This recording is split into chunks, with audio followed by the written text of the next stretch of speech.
Here's a question I get more than almost any other.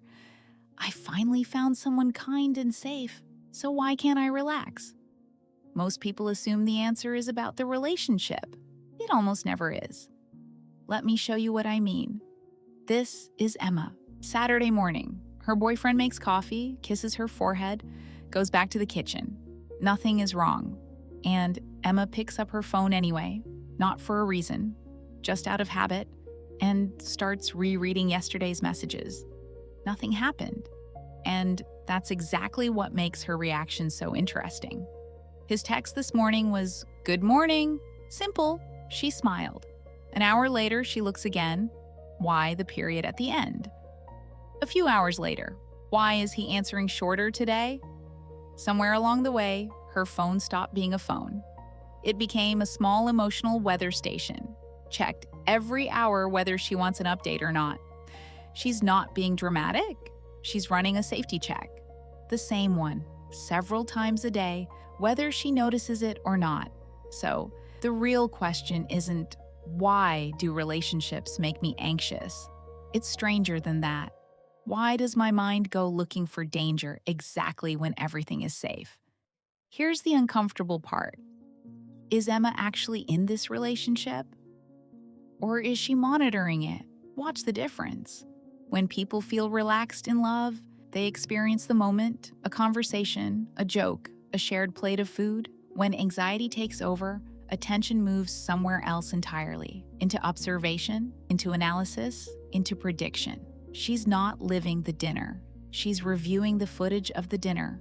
Live, while it's still happening. Most people who do this believe they're protecting the relationship. In reality, they're protecting themselves from uncertainty. And those are not the same job, which brings us to the real conflict underneath all of it. Love runs on trust. Anxiety runs on certainty. And certainty is the one thing love was never built to provide. No relationship comes with a guarantee. So anxiety keeps asking anyway, what if something changes? What if I miss the warning sign? What if I relax too soon? And the goal quietly shifts. It stops being connection, it becomes prediction. A game that can't actually be won because the future was never available to predict in the first place. At first, it looks like Emma is afraid of losing him. Look closer and something else is happening. Most anxious people aren't reacting to what's happening. They're reacting to what could happen. Her mind is already living in a future that hasn't arrived. What if he loses interest? What if I'm not enough? Her mind calls it being realistic. Honestly, it's less realistic and more like an anxious screenwriter, running 50 drafts of a scene that was never cast. Now here's where it gets interesting. Weeks pass, nothing changes, he's still kind, still consistent, and the anxiety doesn't leave. And I'll say something that might land uncomfortably. If you're only calm when someone is proving themselves to you, and anxious the moment they stop proving it, the relationship was never really the test. You were.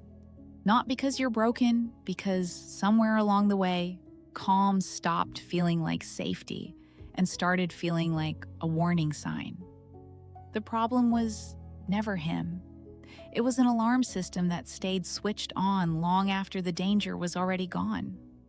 Some of you are going to disagree with me on this one. And honestly, I want you to tell me why in the comments, because sometimes anxiety really is about the person. This time, it wasn't. And knowing which one you're in is half the work. The nervous system has one job: keep you safe. If safety once required staying alert, it learns to stay alert. And it doesn't always update itself just because the situation changed. Emma's relationship is safe. Her nervous system is still running yesterday's program inside today's relationship, not because it's broken, because it's trying to help. Just a little too late to notice the war is over, which leaves Emma in a strange paradox. She wants closeness more than almost anything, and closeness is exactly what she struggles to trust, because love asks for something anxiety hates: surrender to uncertainty, not surrender to a person, surrender to not knowing, Sometimes we don't fear losing the relationship. Sometimes we fear relaxing inside the relationship. Before we close this one, a small experiment. Next time you catch yourself scanning for a problem, pause and ask one question. Am I seeing a threat, or am I looking for a guarantee? That distinction matters because not every anxious moment is a false alarm. Sometimes your gut is picking up on something real, a change pattern, a broken promise, an actual inconsistency. This isn't about training yourself to ignore real warning signs. It's about learning to tell the two apart before your nervous system decides for you. Let's go back to the beginning. Same apartment, same morning, same coffee.